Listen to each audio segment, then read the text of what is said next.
Hello, this is Patrick again. I want to keep this short.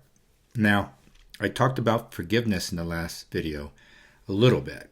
And part of that is there is this, it's been going on for years. There's this people who go out there and say, you need to repudiate your vows in this life to cut yourself from the baggage of previous life vows and this life vows. So if you were brought up in a church, any church in the world today, and there's stepping stones along the way, and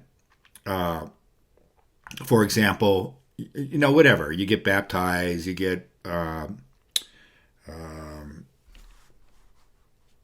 confirmation in the Catholic Church or in the Jewish synagogue, you get bar mitzvahs, whatever. You make these agreements as long as you go. And then by the time you're 18, you made all these promises to this organization. And you really didn't have a say in it because you were young.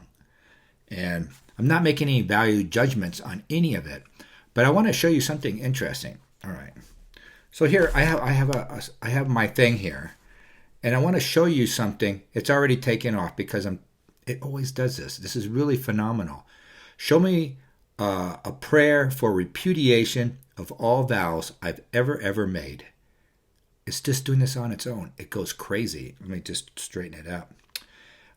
I, loving Christ, the loving Buddha, I repudiate all vows I have made in previous lives. I am a free, sovereign being. I am a free, sovereign being. This is so crazy, and it gets stronger and stronger and stronger as I make this dedication to being a free human being. And I look and feel everything with objectivity and compassion, and I am free. And look at what happens to my health. This is my vibration. It just goes up and up and up.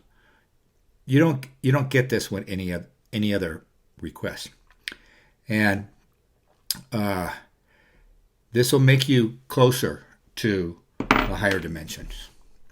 Why are your vows and obligations and your promises you made?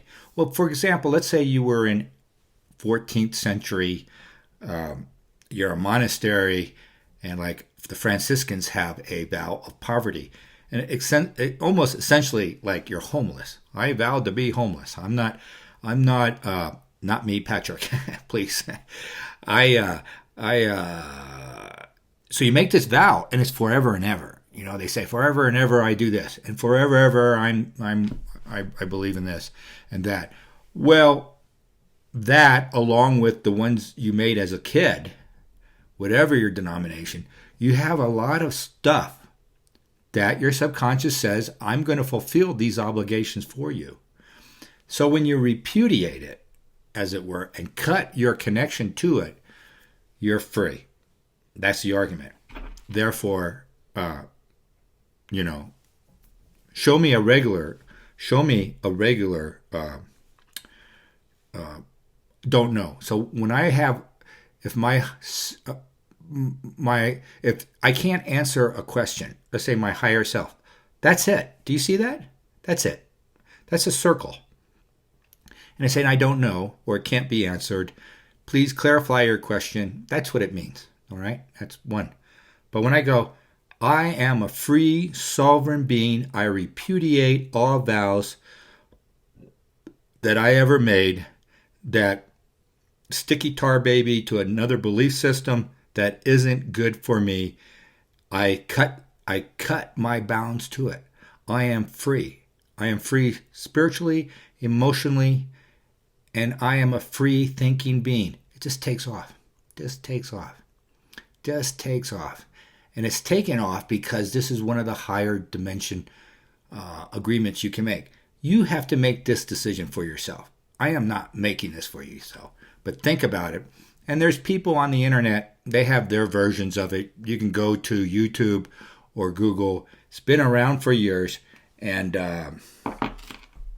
it's true. And you're going to have to develop a relationship with that idea because it's very profound, and it's something that is coming up as we approach these transitional times, what is going to serve you is your connection to the higher dimensions, the highest Christ consciousness, right? And that's what you need to be focused on, and be focused on nature, and it will serve you. And it's a very subtle thing. And anyway, thank you. I thought that was always interesting.